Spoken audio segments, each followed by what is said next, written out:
Yo, it's double take debate. I just finished watching the Spanish game, Spain vs Italy. Awesome. I mean, firstly, I'm going to start off and say what Spain has done is historically awesome. I mean, they've gone unbeaten for so long in knockout games. They've won two Euros now. They won the World Cup. I mean, this is history. We're actually watching history in the making. Don't get it twisted. This is history in the making. However, some people want to take it too far. As always, I was on Twitter. Twitter is not good for my health. I should stop going on Twitter. Because what I see on Twitter is Don saying Spain is the best team of all time. Hold up. Stop. I had to make a video. Spain, best team of all time? Cuckoo. Crazy. This is how I feel. If someone tries to tell me that Spain right now is the greatest team of all time, I think I just assume that that person doesn't have very good football knowledge. I just assume that person is not schooled in football. I assume that person has never watched 1958 Brazil, 1970 Brazil, the last West Germany team. I just assume that that person doesn't know very much about football. Just in case you don't and you want to try and impress your friends on Twitter because you don't know much about football, listen up. I'm about to give you the rundown of why Spain is not the greatest of all time, even though you could definitely put Spain in the top 10 of all time. Easy.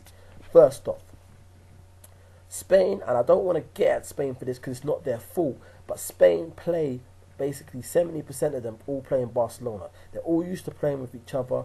When it comes to an international level, they're all basically playing on the same team anyway. They're used to each other.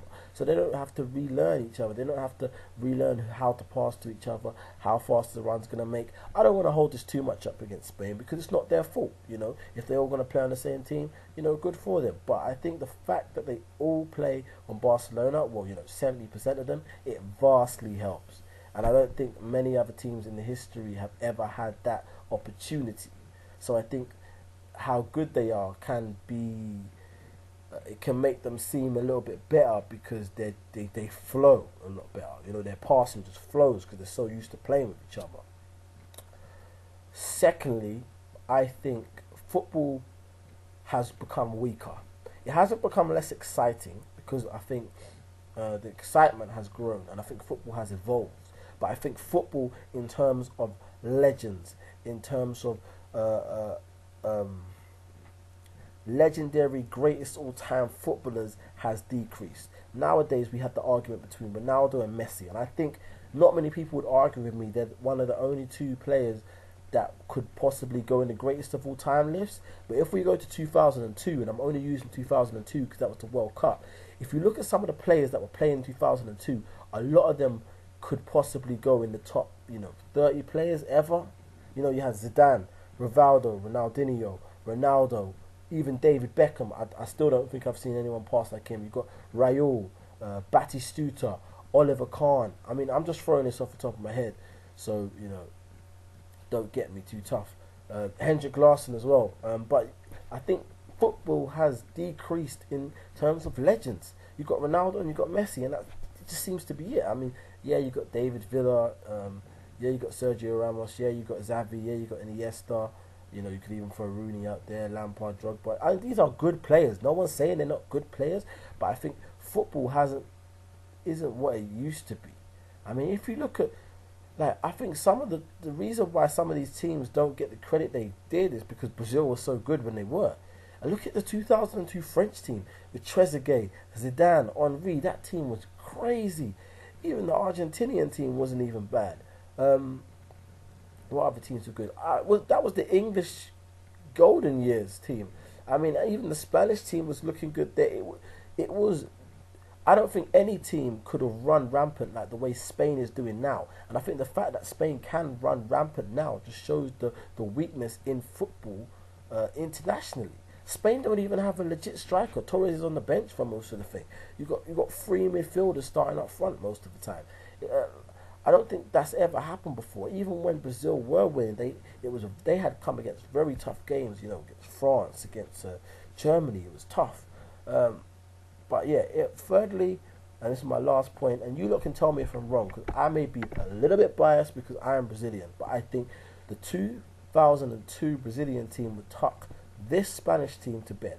I personally think maybe the 2002 French team or 2002 German team would give this Spain team problems, but definitely definitely the 2002 Brazilian team would tuck the Spanish team right now to bed. And you may be thinking, why have I not said the 1970 Brazilian team?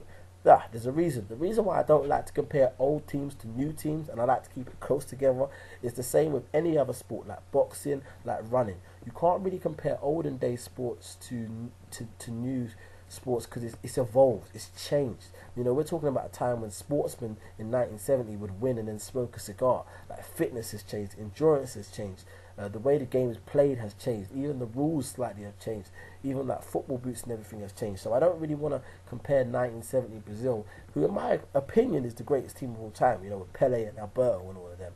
But I'm going to keep it closer together, you know. So these two teams, if they played right now, right tonight, 2002 Brazil team against the Spanish team right now, I think the 2002 Brazil team would kill them.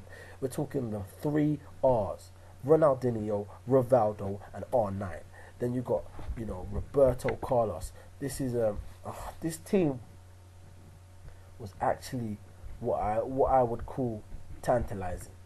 I would go as far to call the team tantalizing. It was absolutely amazing. That's when Ronaldo scored 8 goals. Oh, come on, man. That team was just crazy.